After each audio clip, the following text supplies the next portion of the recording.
Assalamualaikum warahmatullahi wabarakatuh. Selamat sore, salam sejahtera bagi kita semua. Bertemu lagi dalam webinar Silaturahmi Merdeka Belajar di kanal YouTube Kemendikbud RI. Perkenalkan saya, Sahwin Purnomo Aji yang akan menjadi moderator SMB pada sore hari. Sebelumnya, izinkan saya untuk tidak mengenakan masker selama acara berlangsung, karena saat ini saya sudah menerapkan protokol kesehatan. Sahabat Dikbud yang berbahagia, sebelum kita mulai diskusi pada sore hari ini, izinkan saya menyampaikan terlebih dahulu tema SMB pada sore hari ini, yaitu mewujudkan pendidikan berkualitas melalui perencanaan berbasis data. Tahun 2022 merupakan tahun kedua asesmen nasional di jenjang pendidikan dasar dan menengah. Program ini digunakan sebagai program evaluasi yang diselenggarakan oleh Kemendikbudristek untuk meningkatkan mutu pendidikan dengan memotret input, proses, dan output pembelajaran di seluruh satuan pendidikan. Hasil asesmen nasional kemudian dituangkan dalam rapor pendidikan yang menampilkan hasil asesmen dan survei nasional suatu satuan pendidikan dan daerah.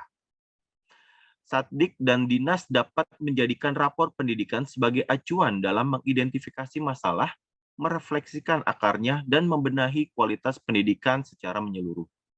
Rapor pendidikan dapat membantu satuan pendidikan dan juga pemerintah daerah untuk membuat perencanaan kebijakan dan program pendidikan secara lebih terarah untuk mengatasi masalah-masalah yang ada.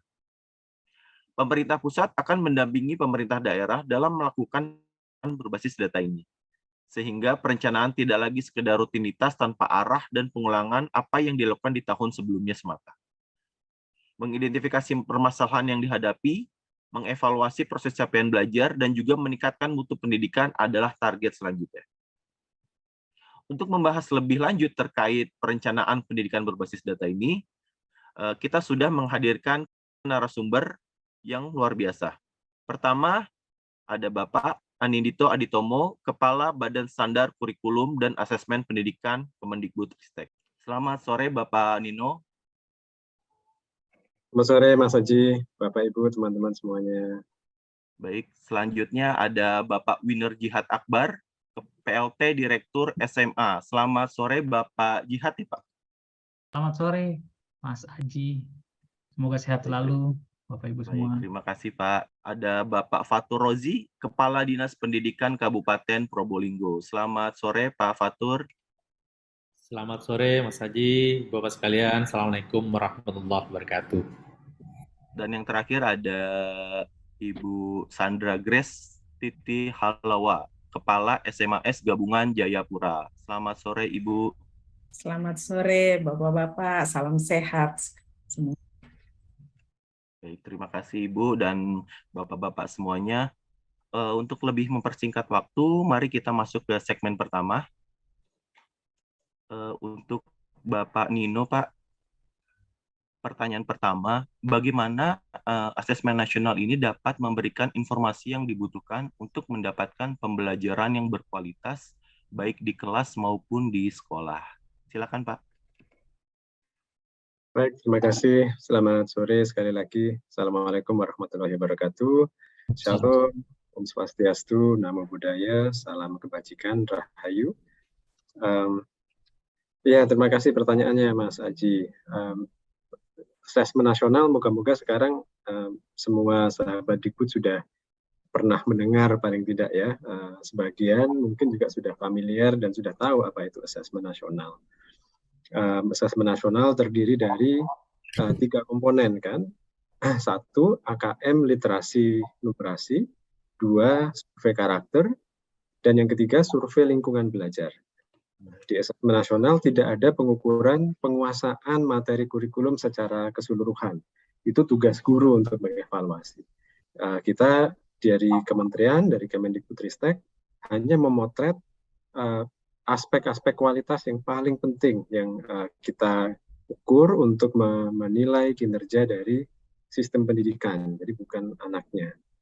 Nah, melalui 3 komponen tadi, asesmen nasional itu sebenarnya memberitahu guru untuk memprioritaskan kualitas. Jadi melalui AKM literasi numerasi, asesmen nasional itu memberitahu guru, kepala sekolah, dinas pendidikan untuk mengutamakan hasil belajar yang berupa nalar, bukan pengetahuan atas banyak materi. Itu sudah usang ya, udah bukan zamannya lagi. Sekedar tahu banyak hal, tapi tidak memahami secara mendalam, tidak bisa menggunakan pengetahuannya untuk problem solving. Itu sudah usang.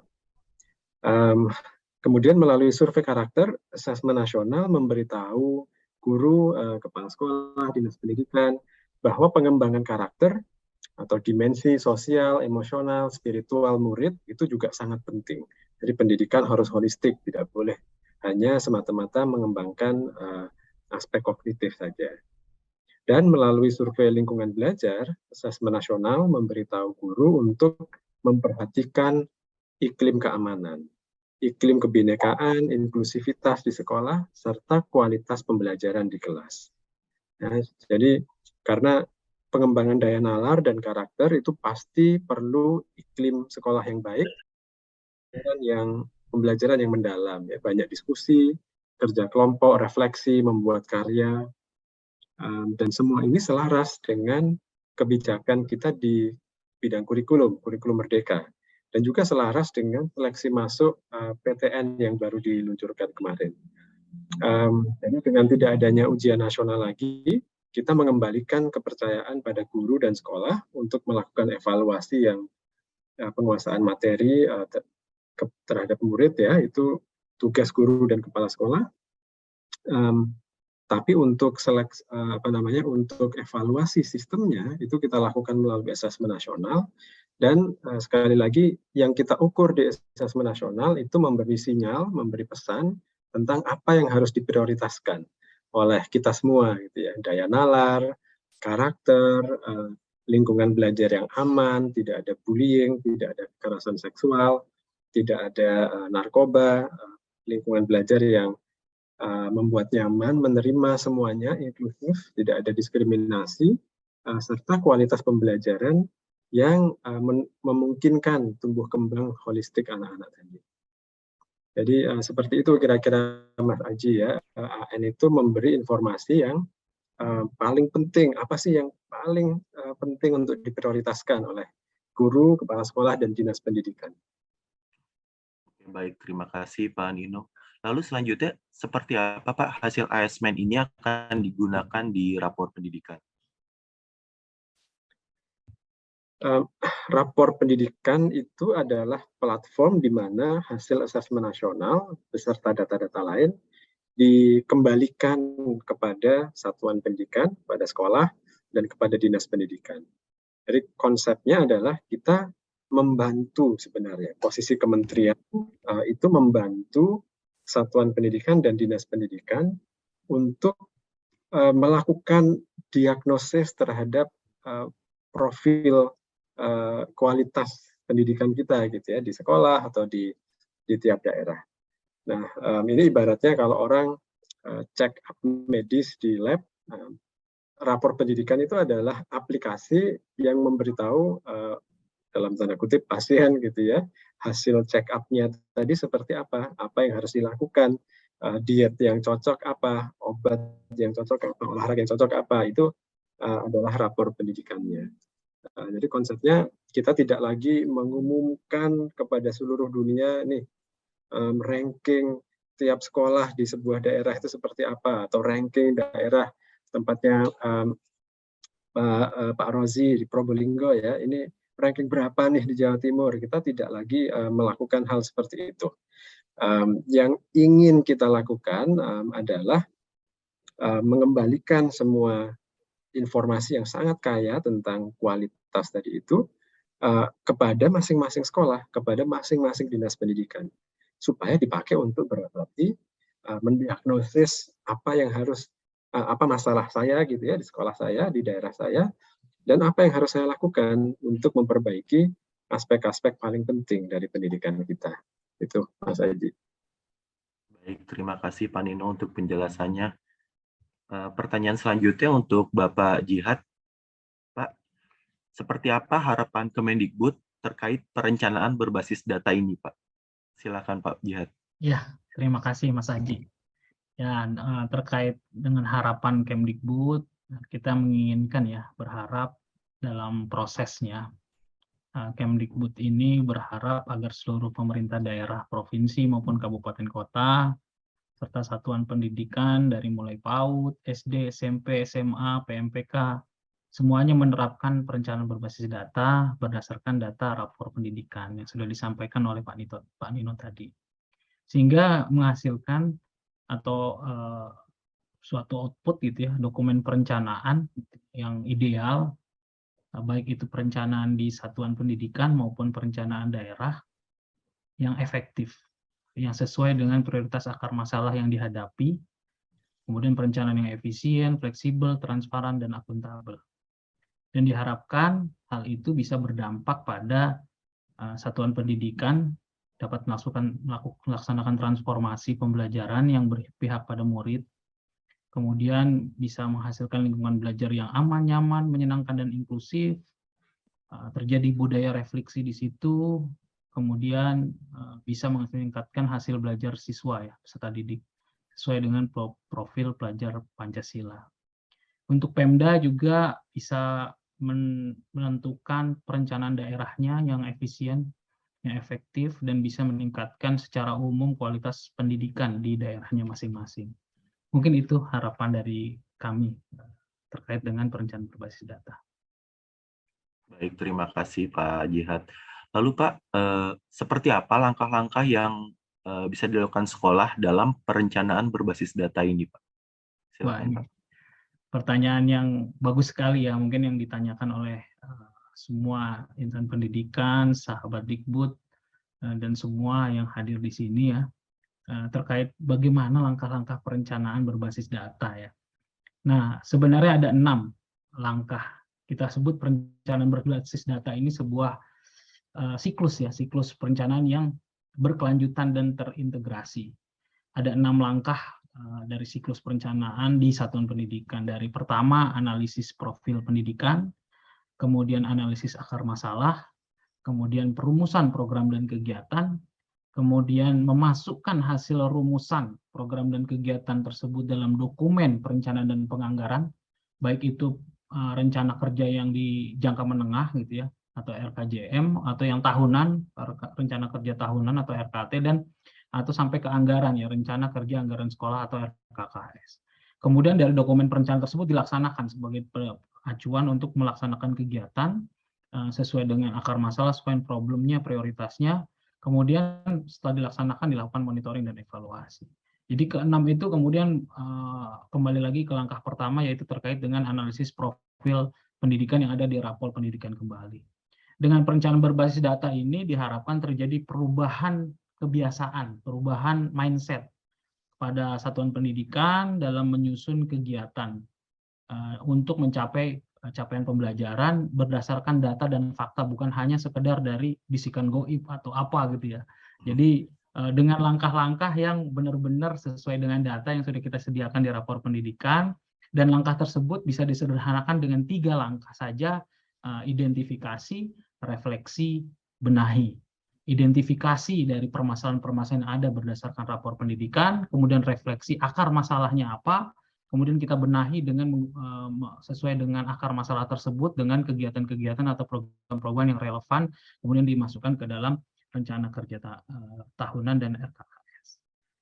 Dan kita bantu Mas Aji dengan aplikasi ya, dengan platform rapor pendidikan dengan fitur yang baru, yaitu fitur otomasi PBD, otomasi perencanaan berbasis data. Di situ ada ketika sudah login platform rapor pendidikan, Bapak Ibu di satuan pendidikan itu bisa mengunduh rapor pendidikan, bisa juga mengklik rekomendasi PBD. Selain bisa mengunduh hasil keseluruhan rapor pendidikan, diklik rekomendasi PBD tersebut sudah kita otomasi ada format perencanaan berbasis data dari identifikasi, refleksi, benahi, dan sudah kita otomasi dengan rekomendasi 5 rekomendasi yang paling kita anggap sesuai dengan data yang ada, yang paling prioritas untuk dilakukan benahi oleh dan refleksi oleh satuan pendidikan. Mungkin itu, Mas Haji. Terima kasih. Baik, terima kasih Pak Jihad untuk penjelasannya yang luar biasa. Selanjutnya untuk Bapak Fatur, Pak. Pak, bagaimana pendapat Bapak sendiri sebagai Kepala Dinas terkait fasilitas rapor pendidikan Indonesia yang disediakan oleh Kemendikbudristek ini? Silakan Pak Fatur.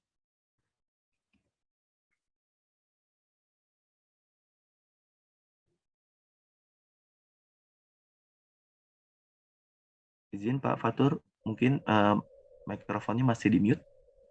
Sudah? Dengar? Ya, sudah. Silakan Pak. Nah, Terima kasih. terima kasih Mas Haji, Bapak sekalian. Assalamualaikum warahmatullahi wabarakatuh. Selamat sore. Pada prinsipnya kami yang ada di daerah, di Dinas Pendidikan dan Kebudayaan Kabupaten Probolinggo tentu sangat senang dan berterima kasih dengan adanya rapor pendidikan. Karena ini sangat membantu kami. Jadi kami tidak perlu lagi susah-susah harus menginput data sebagaimana dulu di dalam rapor mutu.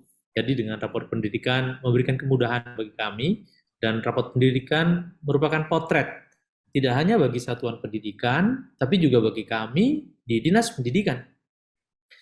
Dan saya melihat potretnya cukup komprehensif gitu ya. Tidak hanya mengukur kompetensi akademik, domain kognitif, tapi karakter dengan survei karakter, kemudian lingkungan belajar, itu memberikan satu gambaran yang cukup utuh bagi kami Dinas Pendidikan, dan tentu ini menjadi satu modal di dalam melakukan perencanaan berbasis data, dan itu sumbernya adalah rapor pendidikan. Jadi kami sangat berterima kasih dan diuntungkan sebenarnya dengan adanya rapor pendidikan ini.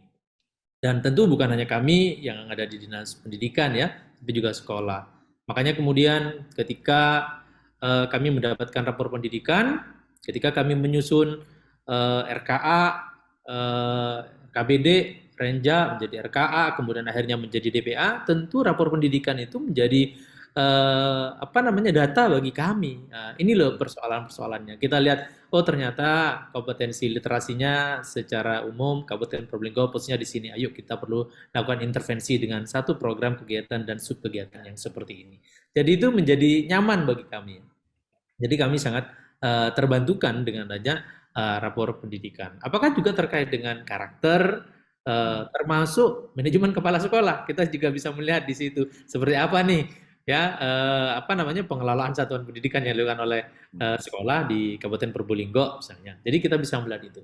Jadi sekali lagi kami sebagai user, kami sebagai penerima manfaat ya, yang sekaligus memanfaatkan platform rapor pendidikan ini menjadi sesuatu yang baik bagi kami, sangat membantu kami di dalam melakukan perencanaan berbasis data. Saya pikir itu, Mas Haji. Baik, terima kasih Pak Fatur. Lalu Pak, bagaimana nanti Dinas Pendidikan mendorong pemanfaatan rapor ini untuk perencanaan berbasis data di sekolah, Pak? Ya, silakan Pak. Saya sebenarnya sangat berterima kasih ya sama Pak Jihad tadi, walaupun sebenarnya otomasi PBD, perencanaan berbasis data ini kan baru minggu kemarin ya di launching. Sebenarnya kalau lebih awal-awal lagi akan lebih keren sih sebenarnya. Kenapa? Karena RKS kan sudah jauh-jauh hari sudah disusun, sudah dirumuskan.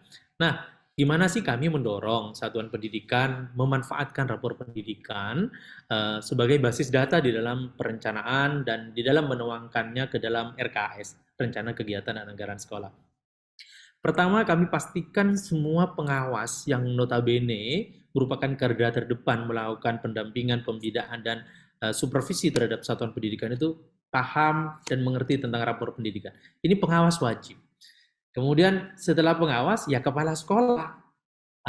Jadi RKS itu disusun oleh tim pengembang sekolah yang di dalamnya harus diketahui oleh pengawas. Menjadi tidak keren kalau pengawasnya nggak paham rapor pendidikan, kalau pengawasnya nggak bisa buka, nggak bisa baca rapor pendidikan. Oleh karena itu PR yang kami lakukan pertama kali memang, ayo seluruh pengawas harus paham, bisa memanfaatkan rapor pendidikan. Kemudian setelah pengawas oke, maka pengawas punya kewajiban memastikan setiap satuan pendidikan binaannya itu juga bisa memanfaatkan rapor pendidikan untuk melihat potret dirinya. Oh ya, potret saya seperti ini, gitu kan. Ketika sudah kita sama-sama tahu, maka kemudian di dalam perencanaan program kegiatan sekolah yang dituangkan di dalam RKS, rencana kegiatan dan anggaran sekolah, maka wajib merujuk kepada rapor pendidikan. Dan alhamdulillah RKS itu yang ada di kami, itu RKS diverval oleh Dinas Pendidikan. Jadi seluruh RKS, rencana kegiatan dan anggaran sekolah, itu dilakukan verifikasi dan validasi oleh teman-teman Dinas Pendidikan. Setelah diverval, oke, jalan. Kemudian setelah diverval RKS-nya, maka SPJ-nya, pertanggungjawaban BOS, yang pertanggungjawaban itu sendiri merujuk kepada RKS, yang RKS-nya sumber datanya dari rapor pendidikan juga diverval oleh teman-teman. Sehingga ketahuan nih, ya kan, kemana anggarannya ini. Intervensi kegiatan apa yang dilakukan melalui dana BOS terhadap rapor pendidikan. Cocok enggak nih? Gitu. Makanya ketika kita lakukan verifikasi dan validasi, harus bawa tuh rapor pendidikannya. Bener nggak ini intervensinya? Jangan-jangan jangan sembung naik ojek, nggak nyambung jack, misalnya seperti itu. Jadi kita ingin memastikan ya, tentu Dinas Pendidikan terus memantau, melakukan monitoring evaluasi terhadap semua satuan pendidikan. Tentu kita punya pengawas di situ untuk melakukan supervisi. Dan alhamdulillah sampai detik ini ya tentu kita berproses ya, alhamdulillah berjalan on the track kami melihatnya. Sekalipun tentu ada banyak hal yang perlu terus untuk didorong, untuk terus disupport, dipush, sehingga kemudian semua satuan pendidikan akan lebih maksimal benar di dalam memanfaatkan rapor pendidikan. Karena memang kalau untuk satuan pendidikan negeri, insya Allah everything is okay. Cuman kalau yang swasta, seringkali kan swasta mau nggak mau juga harus beririsan dengan yayasan. Yang seringkali juga mau nggak mau juga harus ada harmonisasi antara satuan pendidikan dengan yayasan yang membawahi satuan pendidikan itu sendiri. Saya pikir itu, Mas Haji. Baik, luar biasa sekali. Berarti sudah terkoneksi ya, Pak ya? Ya, alhamdulillah dari ya. Mulai satuan pendidikan sampai pemerintah daerahnya ya, Pak. Tinggal ini memaksimalkan apa ini otomasi PBD-nya ini, Pak. Ini nanti kita pingin. Oke, baik, luar biasa sekali. Terima kasih Pak Fatur, luar biasa sekali. Selanjutnya ada Ibu Sandra. Selamat sore, Ibu. Selamat sore, Mas Haji. Ibu, terkait pelaksanaan asesmen nasional yang sudah dilaksanakan tahun lalu, Bu, mungkin apakah ada kendala atau tidak, Bu? Seperti apa pelaksanaannya, Bu? Terima kasih, Mas Haji. Selamat sore, Bapak-Bapak sekalian. Terkait dengan pelaksanaan asesmen nasional di sekolah kami, Satuan Pendidikan SMA Gabungan Jayapura, berjalan cukup baik dan sangat baik, karena hampir 100% peserta didik juga mengikuti asesmen nasional ini. Dan bersyukur bahwa semua anak-anak mau menerima asesmen ini di awal bulan kemarin, dan memang berjalan cukup baik dibandingkan dengan tahun kemarin di mana ada pandemi COVID, itu banyak sekali anak-anak dirumahkan. Jadi ketika mereka asesmen tahun kemarin itu ketika harus dipanggil itu agak kesulitan. Tetapi untuk tahun ini cukup berjalan dengan baik. Dan pelaksanaannya di asesmen yang utama berjalan dengan lancar. Hanya ketika pelaksanaan gladi bersih, itu yang mungkin agak sedikit kendala, karena kita tidak bisa mengakses soal-soal. Tetapi ketika pelaksanaan ujian utama, semua berjalan dengan baik. Demikian, Mas. Baik, terima kasih Ibu Sandra, luar biasa. Berarti walaupun ada kendala seperti itu, diharapkan untuk asesmen yang selanjutnya akan lebih teratasi ya, Bu ya? Betul. Lalu selanjutnya, Bu, seperti apa cerminan pendidikan di sekolah Ibu? Lalu bagaimana menyosialisasikannya kepada para guru di sekolah? Iya, Ibu. Ya, terima kasih Mas Haji. Untuk cerminan satuan pendidikan di SMA Gabungan, tentunya kita melihat dari rapor pendidikan. Dan memang di dalam rapor pendidikan itu betul-betul potret yang sesungguhnya, wajah yang sesungguhnya dari satuan pendidikan kami. Dan dari bagian penting di sini adalah ketika kita melihat mengunduh hasil dari rapor pendidikan, di sana kan ada 4 item, mutu hasil belajar, kemudian ada keamanan dan inklusivitas, kemudian ada kompetensi GTK, dan kemudian ada pengelolaan sekolah. Dan ketika kita melihat bahwa potret dari sekolah kami itu memang berada di level 2. Dan kemudian setelah saya unduh ikannya, kemudian saya pelajari, dan setelah itu saya sosialisasikan kepada seluruh tenaga pendidik dan kependidikan di lingkungan SMA Gabungan. Jadi kita bedah bersama-sama, dan kemudian dari kekurangan-kekurangan yang ada, baik itu kemampuan literasi peserta didik, kemudian kemampuan numerasinya, dan kemudian indeks karakternya, itu kita coba lihat kekurangannya ada di mana, dan kemudian berdasarkan rapot pendidikan itu, berdasarkan item-item yang ada itu, kita buat program kerja atau dibuat kegiatan-kegiatan untuk menjawab kebutuhan dari peserta didik, kekurangan-kekurangan dari sekolah. Jadi untuk kita sosialisasikan, betul-betul kita melihat kekurangan kita kasih kepada Bapak Ibu guru, kemudian menyusun program melalui data yang sudah ada di rapot pendidikan, dan kemudian dari situ kita menghasilkan program-program yang tentunya berharap bahwa akan terus dievaluasi dan kemudian menghasilkan perubahan-perubahan di satuan pendidikan kami. Demikian, Mas Haji.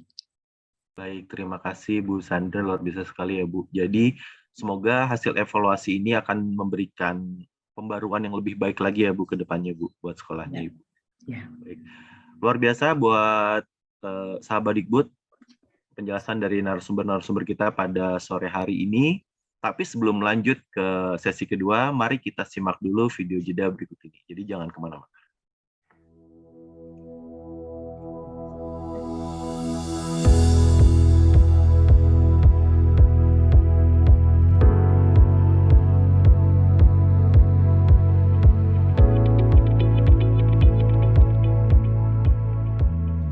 Merdeka Belajar pagi ini menjadi tonggak penting dalam upaya kita untuk mentransformasi sistem evaluasi dan penjaminan mutu pendidikan. Di tahun 2021, Kemendikbudristek ini menyelenggarakan asesmen nasional, salah satu asesmen terbesar menggunakan teknologi, dan saat ini kami menghadirkan platform rapor pendidikan, yaitu hasil daripada asesmen nasional tersebut, dan analisis data lintas sektor untuk setiap sekolah di Indonesia dan untuk setiap Pemda di Indonesia untuk bisa mengevaluasi hasilnya dan melakukan perbaikan. Nah, pelaksanaan AN ini sejalan dengan prinsip-prinsip perubahan kita. Kita mau orientasi kita kepada mutu, sistem yang terintegrasi, dan bukan malah menambahkan beban administrasi, dan mendorong perbaikan berbasis refleksi. Ini begitu detail, kita ini ada di setiap dimensinya begitu jelas, indikator-indikator dimensinya juga begitu jelas. Dan ini sangat membantu kami dalam proses perencanaan sekaligus penganggaran, sehingga intervensi program dan kegiatan yang akan kami laksanakan itu betul-betul tepat sasaran dan nanti akan menjadi improvement bagi peningkatan mutu pendidikan di Kabupaten Probolinggo. Saya sangat senang sekali nih, Mas Menteri ya, dengan adanya rapor pendidikan seperti ini.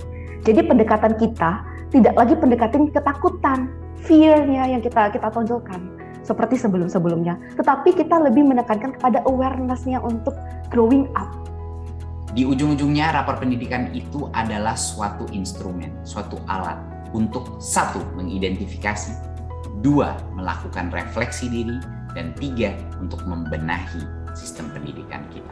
Ini akan memberikan bukan hanya data, tapi kekuatan bagi setiap sekolah secara mandiri untuk bisa memperbaiki dirinya dengan suatu data yang terpadu, terintegrasi, dan mudah dipahami.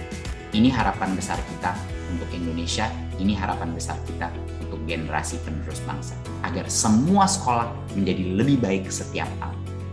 Dengan ini saya secara resmi meluncurkan Rapor Pendidikan Indonesia.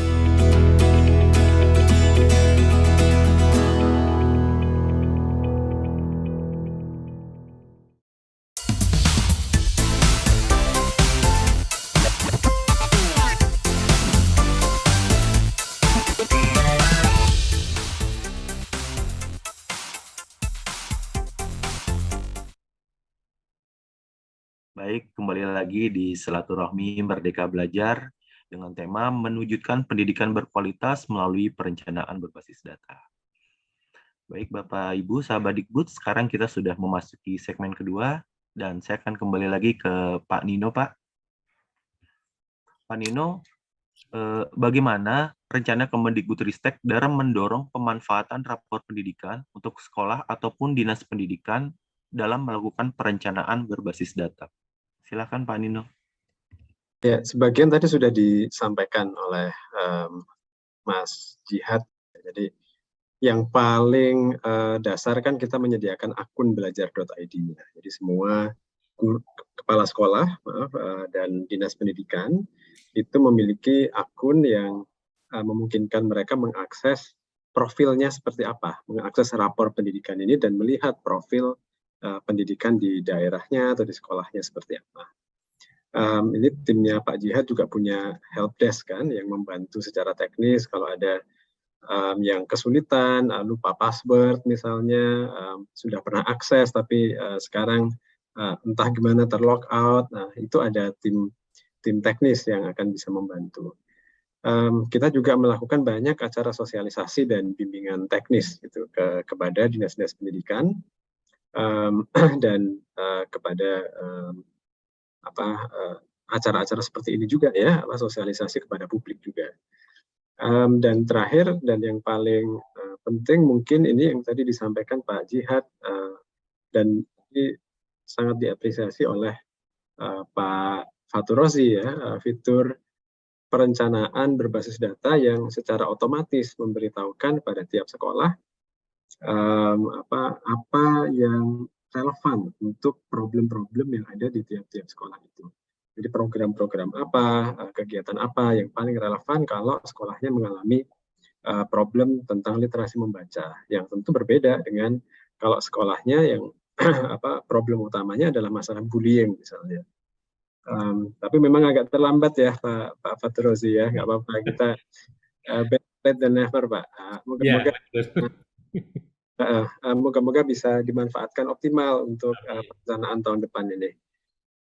Dan ini yang paling penting ya, karena kita jangan sampai data yang susah-susah kita kumpulkan di asesmen nasional, kita tampilkan secara bagus di rapor pendidikan ini, berhenti sebagai tampilan saja, berhenti sebagai sesuatu yang indah dilihat tapi tidak berdampak gitu. Makanya yang justru yang sangat-sangat penting adalah bagaimana ini dimanfaatkan, bagaimana ini memantik proses refleksi, proses perencanaan yang berorientasi pada hal-hal yang paling penting tadi itu yang saya sampaikan di awal ya, kualitas hasil belajar, daya nalar, karakter maupun kualitas proses pembelajaran dan iklim yang ada di sekolah. Baik, terima kasih Pak Nino. Lalu Pak, terkait apa yang seperti disampaikan oleh Pak Fatur tadi tentang hubungan baik mulai dari sekolah hingga dinas pendidikan, itu seperti apa Pak harapan Pak Nino ke depannya terkait pemanfaatan rapor pendidikan ini dan perencanaan berbasis data ke depannya Pak? Ini poin yang terakhir saya sampaikan tadi. Kita ingin menggeser mindset ya, supaya dinas pendidikan di seluruh Indonesia, kepala-kepala sekolah seperti Bu Sandra, moga-moga lebih banyak lagi nanti kepala sekolah yang seperti Bu Sandra dan kepala dinas pendidikan seperti Pak Fatur Rozi itu yang sudah melihat bahwa tugas utama kita, tugas bersama kita adalah untuk menyediakan pengalaman belajar yang bermakna untuk anak-anak. Nah, kalau itu belum optimal di sekolah saya, di daerah saya, maka apa yang perlu saya lakukan untuk mengoptimalkan pengalaman belajar?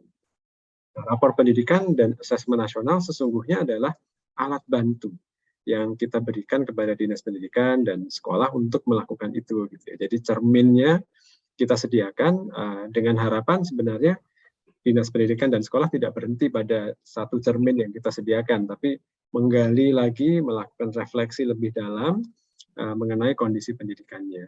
Jadi dinas pendidikan misalnya, saya senang tadi Pak Fatur Rozi menyampaikan bahwa langsung bergerak untuk memastikan pengawasnya paham tentang filosofi, moga-moga sampai ke filosofinya gitu ya Pak Fatur Rozi ya, tidak hanya teknis prosedur-prosedur apa yang harus dilakukan, tapi filosofi yang kita bahas di sini nih, bahwa kepala sekolah itu diharapkan bisa melakukan refleksi berbasis data yang tentang pembelajaran.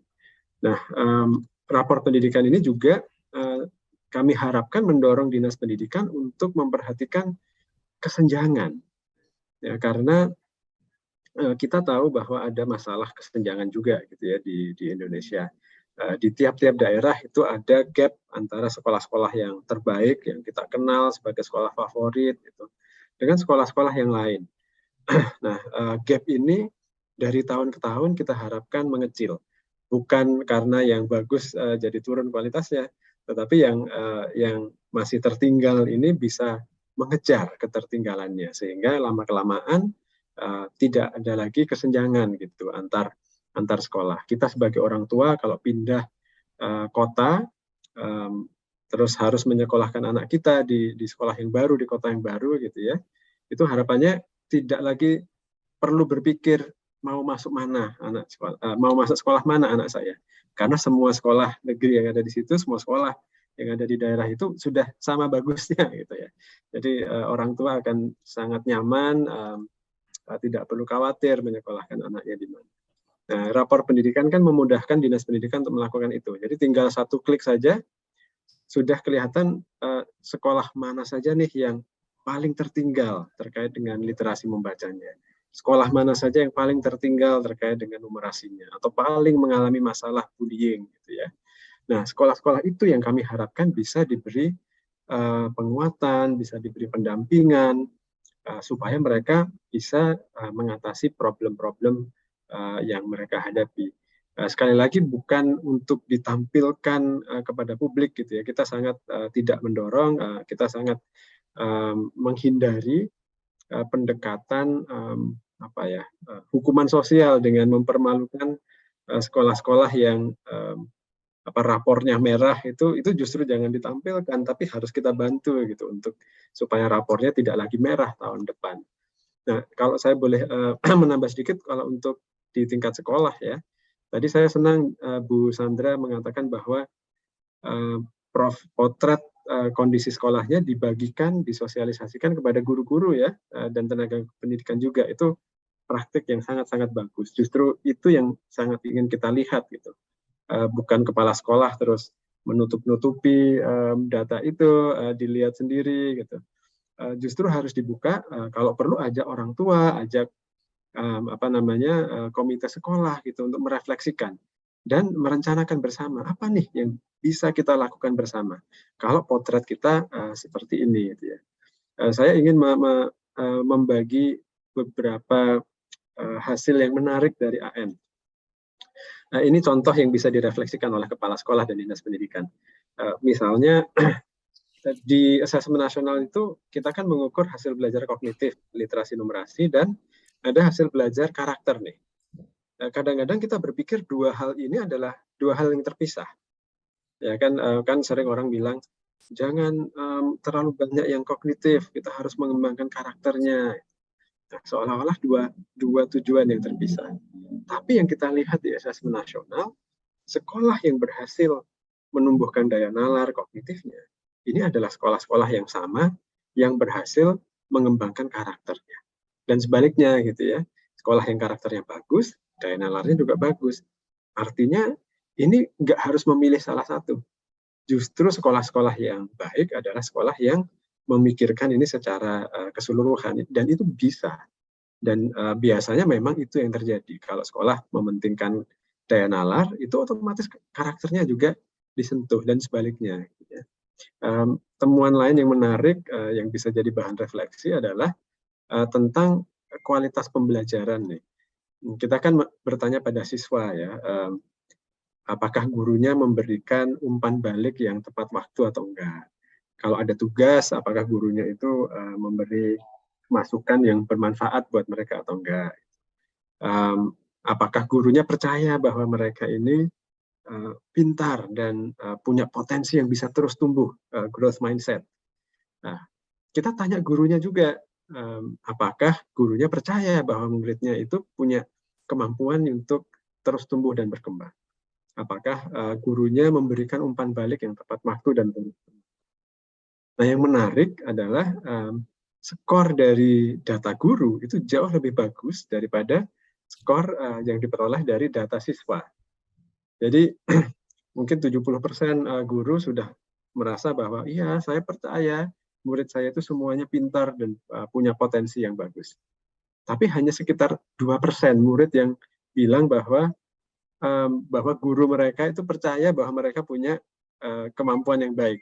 Nah, ini kan ada gap yang besar sekali gitu ya. Gurunya sudah tahu bahwa itu hal yang baik, tapi dan itu bagus bahwa gurunya tahu, tapi itu belum dirasakan oleh murid.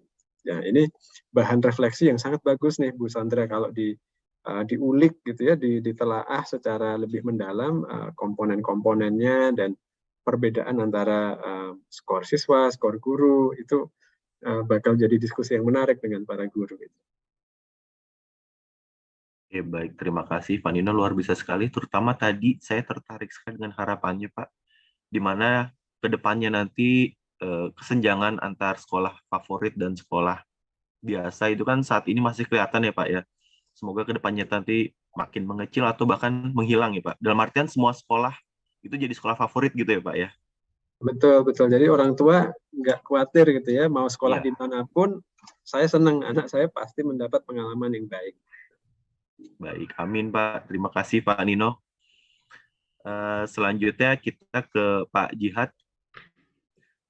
Pak Jihad, selain analisa data di platform rapor pendidikan, Pak, siapa saja yang nantinya perlu dilibatkan dalam penyusunan perencanaan berbasis data ini, Pak? Silakan, Pak. Ya, Mas Aji, terima kasih. Ini memang kita ingin merubah ya, selama ini kan di sini kan ada perencanaan berbasis data, ada dua ya, ada perencanaan daerah, ada juga perencanaan satuan pendidikan ya. Kita sebut satuan pendidikan karena ada PAUD, SD, SMP, SMA, SMK gitu ya, dan SPMPK. Jadi untuk sekolah, nah ini tadinya kan selama ini biasanya kepala sekolah saja gitu ya, atau mungkin hanya melibatkan 1-2 orang wakil kepala sekolah atau benar. Nah, kita ingin dalam perencanaan satuan pendidikan ini lebih banyak yang dilibatkan selain kepala sekolah, karena kita nanti akan memasukkan ini ke dalam pelatihan mandiri di PMM, Platform Merdeka Mengajar. Nanti mungkin sekitar tanggal 10 Oktober akan kita luncurkan ya, bagaimana pelatihan mandiri untuk PBD ini ada di Platform Merdeka Mengajar yang bisa dibuka oleh Bapak Ibu guru. Kemudian ini guru juga kita libatkan juga nih untuk melakukan perencanaan di satuan pendidikan gitu ya. Jadi kepala sekolah dan guru ini menjadi kunci utama dalam melakukan perencanaan berbasis data. Selain itu, pelibatan pihak lain juga yang relevan juga penting juga dalam memperkaya ya masukan-masukan dalam proses identifikasi, refleksi, dan benahi. Seperti mungkin ya ada komite sekolah, mungkin juga orang tua siswa, sehingga bisa menghasilkan benahi yang benar-benar bisa membenahi gitu ya.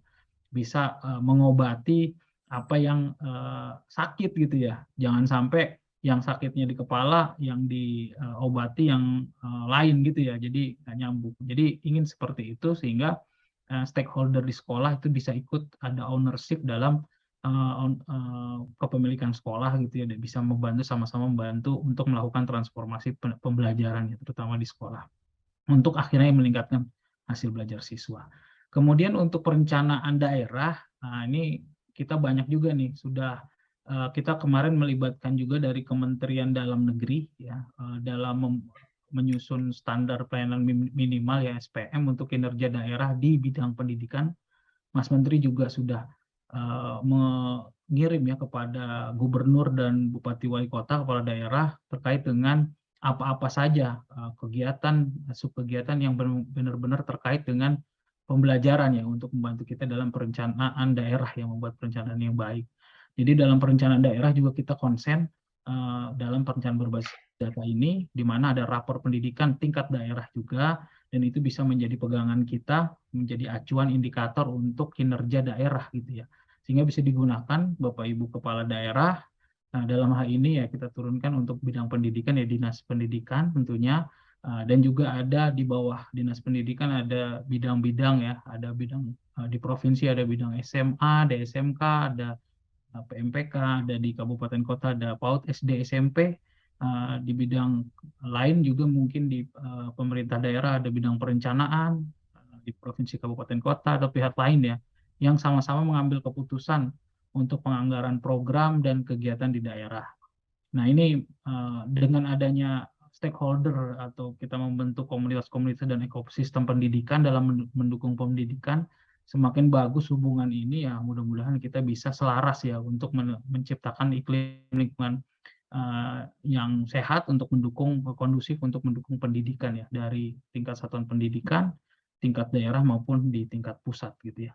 Selain itu juga kita punya UPT nih, UPT di daerah ya, di setiap provinsi ada B2PMP atau dan BPMP, Balai Besar Penjaminan Mutu Pendidikan atau Balai Penjaminan Mutu Pendidikan.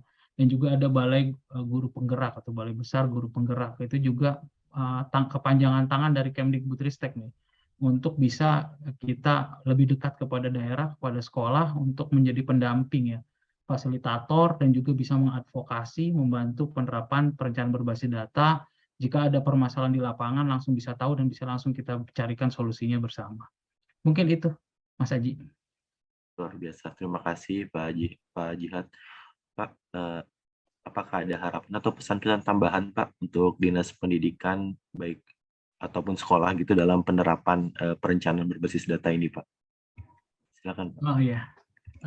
Tadi sudah disampaikan panjang lebar oleh Pak Nino, luar biasa sekali ya. Memang kita ingin berharap ya Satuan Pendidikan dan Dinas Pendidikan bisa melaksanakan perencanaan berbasis data sehingga dapat meningkatkan kualitas pembelajaran ya, dan kualitas pendidikan di daerahnya. Kepada Satuan Pendidikan, saya berpesan marilah bersama ya kita melaksanakan perencanaan berbasis data, bisa merubah mindset kita dalam menggunakan anggaran, terutama anggarannya besar sekali dari BOS yang sudah disampaikan dikirimkan oleh pemerintah ya, besar sekali gitu, ada sekitar lebih dari 56 triliun untuk dana BOS. Sayang sekali kalau tidak dimanfaatkan dengan baik, dengan efektif ya, di saat sekarang banyak negara-negara krisis ya.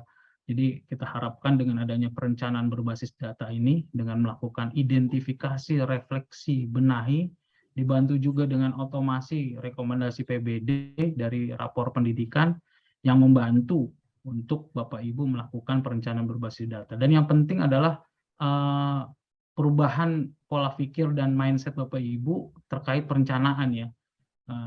Format yang diberikan dalam aplikasi itu hanya sekedar format, tidak harus di copy paste gitu, tidak harus ditelan mentah-mentah. Yang kita inginkan adalah bagaimana konsep Bapak Ibu dalam melaksanakan perencanaan, yaitu melakukan identifikasi, refleksi, dan benahi berdasarkan data gitu ya, berdasarkan akar masalahnya, apa yang paling benar-benar dibutuhkan oleh sekolah gitu ya.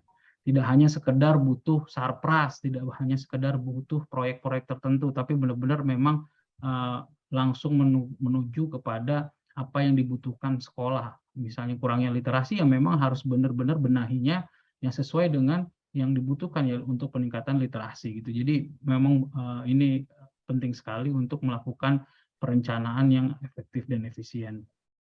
Kemudian kepada Bapak Ibu dari Dinas Pendidikan ya, kami berharap bisa mendukung Kementerian Pendidikan, Kebudayaan, Riset, Teknologi untuk menjangkau satuan pendidikan di daerah Bapak Ibu semua, seperti Bu Sandra juga, bagaimana yang jauh-jauh ya, terutama di bagian timur yang jauh dari kita gitu ya. Kita minta bantuan lah untuk menjangkau satuan pendidikan di daerah masing-masing untuk melaksanakan perencanaan berbasis data.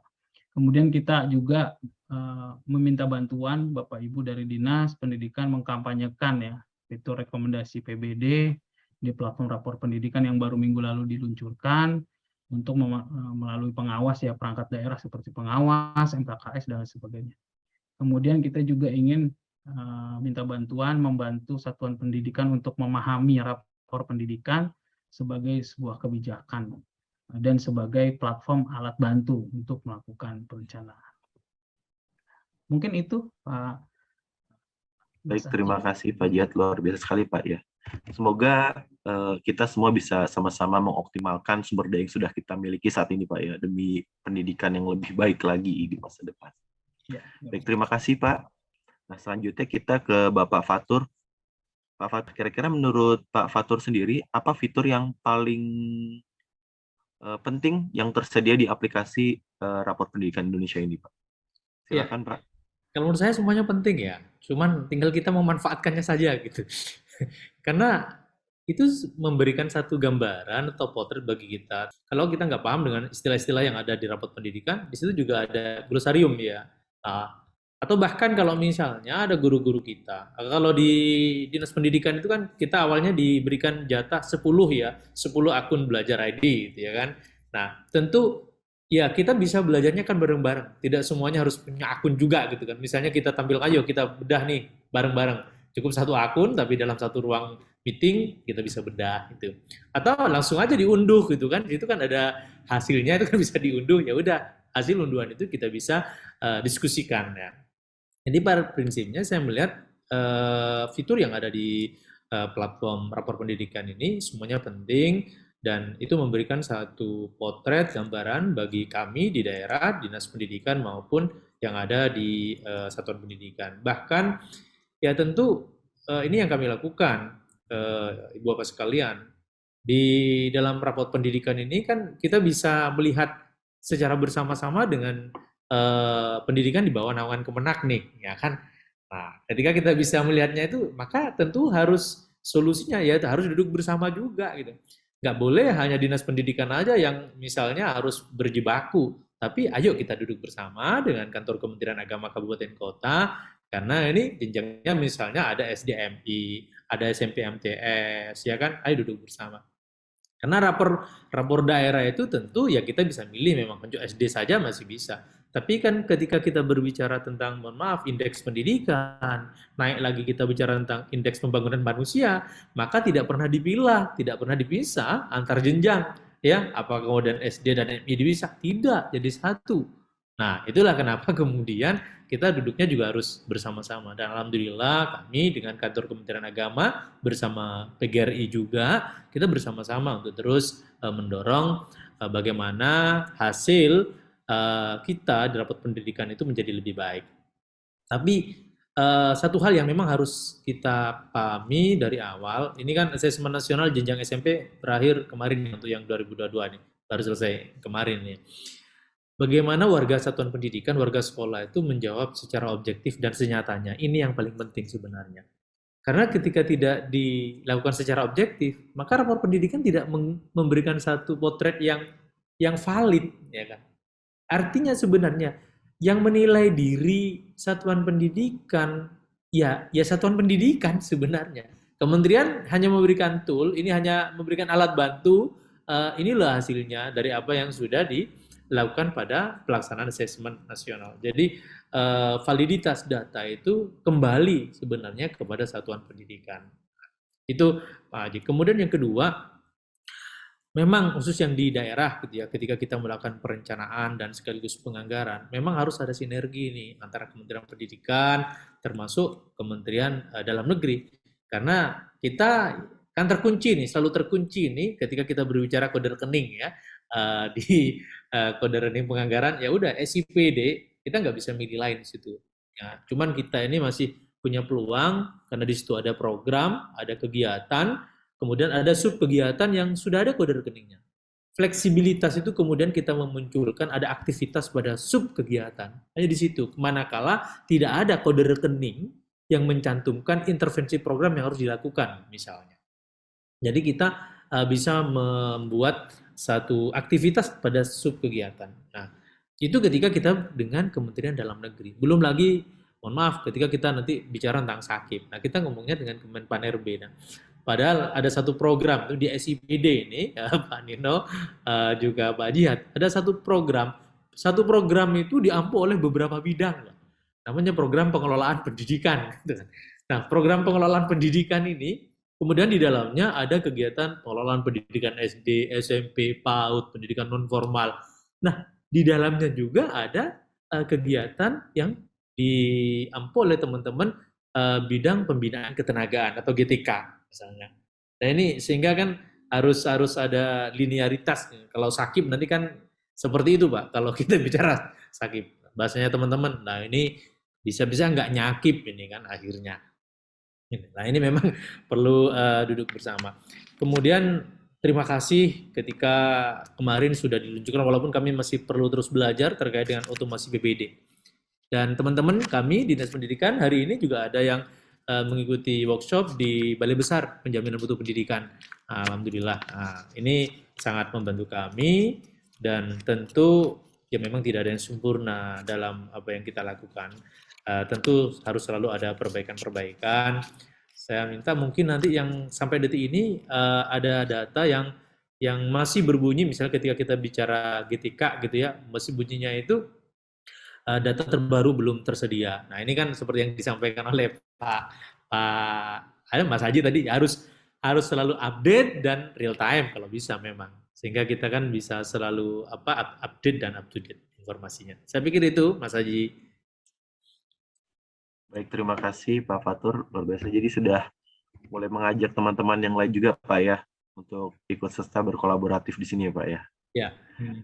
Baik, terima kasih. Selanjutnya Ibu Sandra, Bu.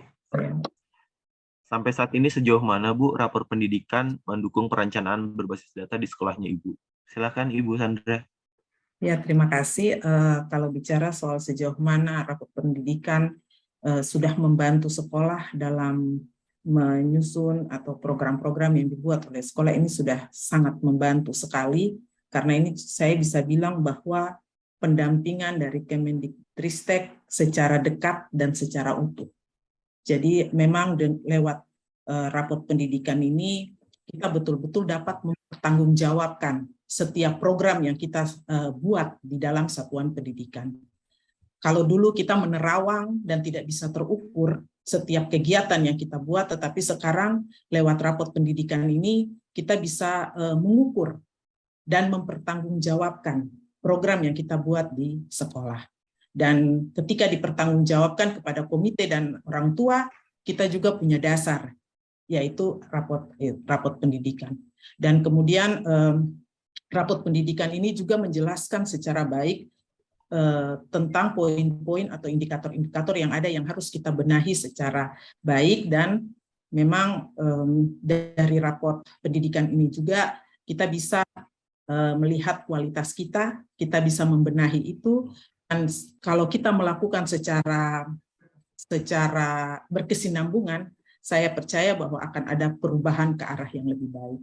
Dan itu secara pribadi sangat mengucapkan banyak terima kasih dengan fitur seperti ini, dan poin identifikasi, refleksi, dan memang pembenahan itu betul-betul tertuang di dalam situ dan terwujud di situ, apalagi diganti ada fitur PBD yang memang memberikan format-format yang bisa kita gunakan untuk menyusun program-program atau kegiatan-kegiatan yang ada di sekolah. Mungkin itu yang saya secara pribadi juga sangat bersyukur dengan adanya rapor pendidikan, sangat membantu kinerja kepala sekolah untuk meningkatkan kualitas pendidikan di satuan pendidikan. Demikian Pak Haji. Baik, terima kasih Bu Sandra. Lalu ada lagi nggak Bu fitur yang menurut Ibu paling penting yang mungkin bisa disarankan ke rekan-rekan atau teman-teman sejawatnya Ibu Sandra mungkin? Silakan Ibu. Untuk fitur yang memang sebenarnya fiturnya seperti yang tadi disampaikan oleh Pak Fatur, semua penting karena berkesinambungan. Ada di dalamnya ada identifikasi, kemudian ada tindak lanjut, kemudian ada form yang baru dirilis kemarin seminggu untuk menyusun langkah-langkah yang sudah dirancang oleh satuan pendidikan. Jadi sebenarnya fitur di situ dia saling berkesinambungan. Tidak bisa melihat dari satu sisi, tetapi yang membuat saya sedikit terkesan adalah fitur ringkasan kualitas. Saya di situ betul-betul dijelaskan, seperti tadi saya sudah sampaikan bahwa memang di situ dijelaskan dengan baik secara terperinci, bahkan ada perbandingan antara sekolah, tingkat nasional, tingkat kabupaten kota, kita ada di bagian mana. Dan ketika kita sosialisasikan kepada guru, betul-betul membuat termotivasi, ini kita harus buat seperti begini.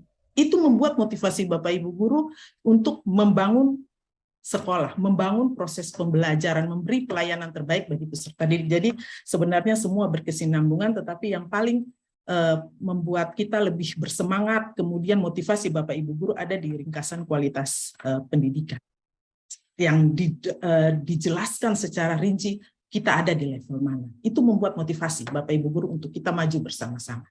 Mungkin itu yang bisa saya sampaikan. Luar biasa sekali.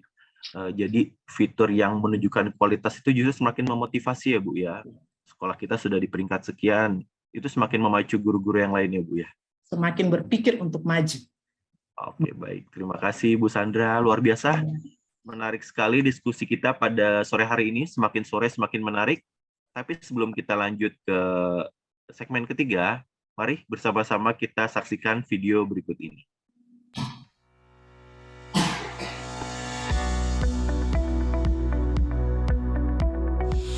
Di suatu pagi, Pak Dion, yang merupakan kepala SD Merdeka Belajar, sedang melihat hasil evaluasi sekolahnya. Dari hasil evaluasi menunjukkan bahwa kemampuan numerasi sekolahnya belum mencapai batas kompetensi minimum. Ia pun mulai berpikir berbagai cara untuk memperbaiki capaian numerasi di sekolahnya. Pada waktu yang bersamaan, Budian memiliki kekhawatiran yang berbeda sebagai kepala SMP Gotong Royong. Data evaluasi yang ia dapatkan menunjukkan bahwa sekolah tempat ia mengabdi memiliki masalah dengan iklim keamanan. Perundungan merupakan salah satu isu penting yang perlu diatasi segera. Di sisi lain, Bu Sari, Kepala SMA Indonesia Maju, sedang melihat hasil asesmen nasional yang menunjukkan capaian asesmen kompetensi minimum sekolahnya sangat baik.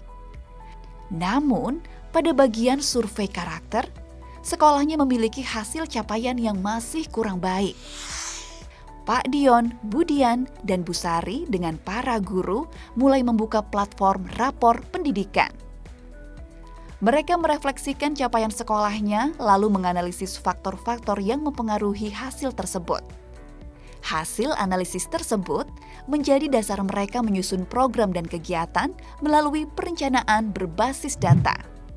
Perencanaan berbasis data merupakan program Kemendikbudristek yang mendorong perbaikan kualitas pendidikan lebih terarah dan efektif. Dari hasil analisis, Pak Dion menemukan bahwa faktor yang mempengaruhi hasil kemampuan numerasi di sekolahnya adalah karena metode belajar yang kurang interaktif.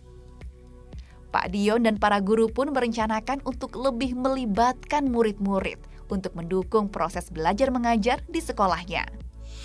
Hal yang serupa terjadi pada Budian dan para guru di SMP Gotong Royong. Mereka menemukan bahwa masalah perundungan di sekolahnya terjadi karena berawal dari ejekan antar murid. Mereka pun merencanakan untuk mengadakan kegiatan diskusi rutin yang interaktif dan menarik bagi para murid tentang perundungan dan meningkatkan kualitas layanan bimbingan konseling. Bu Sari yang sekolahnya memiliki kekurangan di aspek karakter juga menemukan bahwa ternyata hal tersebut dikarenakan kurang adanya kolaborasi dan kepedulian sosial antar muridnya. Mereka pun merencanakan untuk membuat pembelajaran berbasis proyek sosial secara berkelompok agar para murid dapat bersosialisasi dan bergotong royong lebih baik lagi. Rencana kegiatan yang dibuat diaplikasikan dengan melibatkan seluruh warga sekolah di lingkungan SD Merdeka Belajar, SMP Gotong Royong, dan SMA Indonesia Maju. 1 tahun kemudian, Pak Dion, Budian, dan Bu Sari kembali melihat rapor pendidikan milik sekolahnya. Hasilnya menunjukkan bahwa terjadi peningkatan yang signifikan pada hasil capaian sekolah mereka. Pak Dion, Budian, dan Bu Sari merasa sangat senang dan merasakan manfaat dari rapor pendidikan. Mari gunakan platform rapor pendidikan untuk introspeksi secara menyeluruh dalam menyelesaikan persoalan pendidikan sesuai akar masalah demi perbaikan yang berkelanjutan dan peningkatan kualitas pendidikan Indonesia. Rapor pendidikan, identifikasi, refleksi, benahi.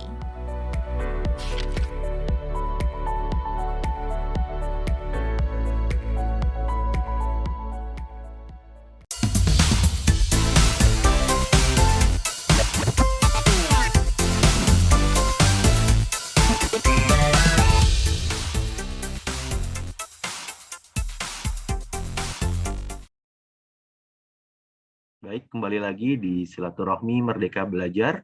Masih bersama narasumber yang luar biasa pada sore hari ini. Dan di sesi ketiga ini, saatnya adalah sesi closing statement atau pernyataan penutup yang akan kita dengarkan dari narasumber kita. Mungkin boleh dari Bu Sandra, silakan Ibu.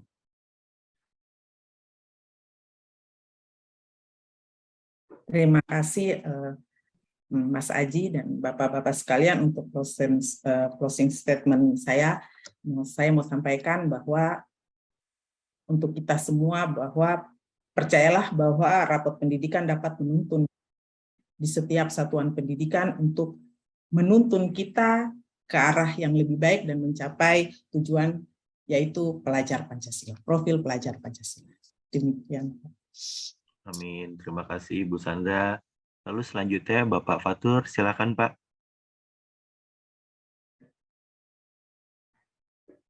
Pak Fatur, izin mic-nya Pak. Terima kasih Mas Haji. Saya mengajak kepada sesama dan seluruh kepala dinas pendidikan kabupaten kota, khususnya mari kita bersama-sama memanfaatkan rapor pendidikan sebagai basis data dalam melakukan identifikasi, refleksi, dan benahi menuju pendidikan yang berkualitas demi terwujudnya profil pelajar Pancasila. Amin. Terima kasih Pak. Selanjutnya Bapak Jihad, silakan Pak Jihad. Ya, terima kasih Mas Haji. Bapak Ibu sahabat Dikbud, rapor pendidikan tidak untuk dibandingkan antar sekolah. Bukan untuk perengkingan, bukan untuk mempermalukan. Namun untuk bahan refleksi kita, untuk maju, untuk mengetahui apa yang masih kurang dan mana yang perlu diperbaiki, untuk mengambil langkah jitu dalam membenahi kekurangan tersebut. Sekolah akan dibandingkan dengan dirinya sendiri pada masa yang lalu. Yang dilihat adalah peningkatannya, pertumbuhannya agar terus lebih baik lagi. Bapak Ibu, mulailah benahi dari langkah yang paling sederhana. Mulai benahi, mulai dari rapor pendidikan. Wassalamualaikum warahmatullahi wabarakatuh. Terima kasih Bapak Jihad. Intinya rapotnya ojo dibanding-bandingke ya Pak. Dan terakhir silakan Bapak Nino. Terima kasih. Saya menggarisbawahi yang sudah disampaikan teman-teman tadi. Rapor pendidikan ini alat yang disediakan bagi satuan pendidikan dan bagi dinas pendidikan.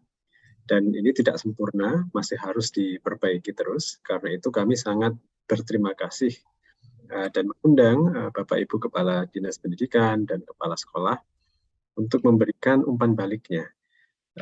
Termasuk seperti yang disampaikan tadi ya, yang memotivasi kepala sekolah itu apa? Ternyata yang memotivasi itu ketika kepala sekolah bisa membandingkan posisinya dibandingkan dengan sekolah-sekolah lain di daerahnya atau sekolah lain yang serupa dengan dia misalnya.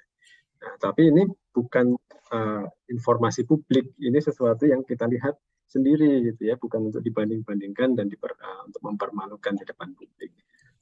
Juga umpan balik yang berharga dari Pak Fatur Rozi tadi, semoga kami bisa menangkap dan menindaklanjuti apa yang memudahkan administrasinya supaya nggak harus menyamakan akun gitu ya Pak Fatur ya antara Kemdagri dan sebenarnya on progress. Ini memang bukan hal yang mudah ini kita lakukan, tapi mohon doanya moga-moga ada terobosan yang bisa kita lakukan ke depan. Saya tutup terakhir dengan satu kata kunci, rasa berdaya. Jadi ini sempat diucapkan Mas Menteri dalam presentasi launching Merdeka Belajar tentang rapor ini. Rapor ini adalah alat yang moga-moga memberdayakan satuan pendidikan dan dinas pendidikan. Ini kata kunci karena sekali lagi yang bisa melakukan perbaikan adalah Bapak dan Ibu yang ada di sekolah. Pemerintah, baik pemerintah daerah, apalagi pemerintah pusat, itu terlalu jauh dari apa yang terjadi sehari-hari di ruang kelas dan di sekolah. Yang bisa menghasilkan perubahan, yang bisa membuat anak-anak itu senang sekolah, yang bisa membuat anak-anak itu menikmati proses belajar mereka, tertantang untuk menjadi lebih baik lagi, itu adalah Bapak Ibu guru dan kepala sekolah yang ada di sekolah. Nah, jadi sangat tergantung dari bagaimana Bapak dan Ibu guru di sekolah, kepala sekolah memanfaatkan berbagai sumber daya yang kita sediakan, termasuk rapor pendidikan ini. Jadi alih-alih menunggu juknis atau menunggu arahan dari pusat, ya, moga-moga mindset-nya kita sama-sama berubah. Kita melihat bahwa ini semua merupakan sumber daya, alat-alat yang harus kita manfaatkan. Jadi perlu inisiatif, perlu rasa berdaya di tingkat satuan pendidikan terutama. Demikian Pak Adi, Bapak dan Ibu semuanya. Terima kasih atas waktunya. Assalamualaikum warahmatullahi wabarakatuh. Assalamualaikum. Baik, terima kasih Pak Nino. Semoga terobosan ini semakin memotivasi, seperti kata Bu Sandra tadi, semakin memotivasi guru-gurunya hingga akhirnya memajukan kualitas pendidikan di Indonesia.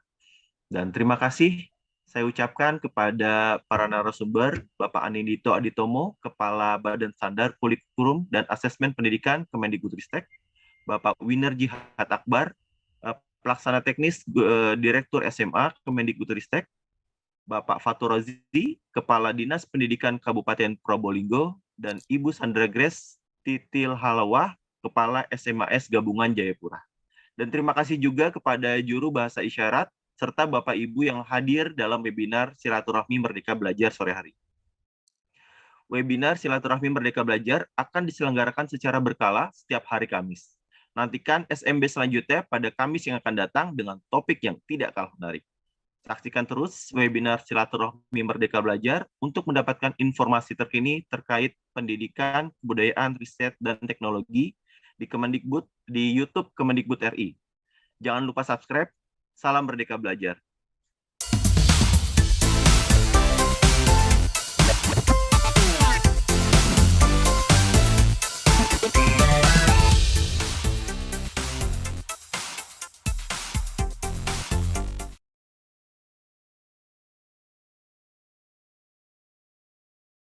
Pagi membuka hari, ku siap untuk sekolah lagi. Bapak dan Ibu berpesan, mari kita saling menjaga. Ayo mulai peduli, Dimulai kita sendiri. hey ho, hey hey ho. Jalani hidup bersih dan sehat. Hey ho, hey hey ho. Makan dan minum, pilih yang sehat. Bergerak, bergembira, tumbuhlah jadi anak yang hebat. Serukanlah sekolahku sehat. Hey ho, hey hey ho. Jalani hidup bersih dan sehat. Hey ho, hey hey ho. Makan dan minum, pilih yang sehat. Bergerak, bergembira, tumbuhlah jadi anak yang hebat. Serukanlah sekolahku sehat. Mari wujudkan anak cerdas berkarakter dengan sekolah sehat. Sekolahku sehat.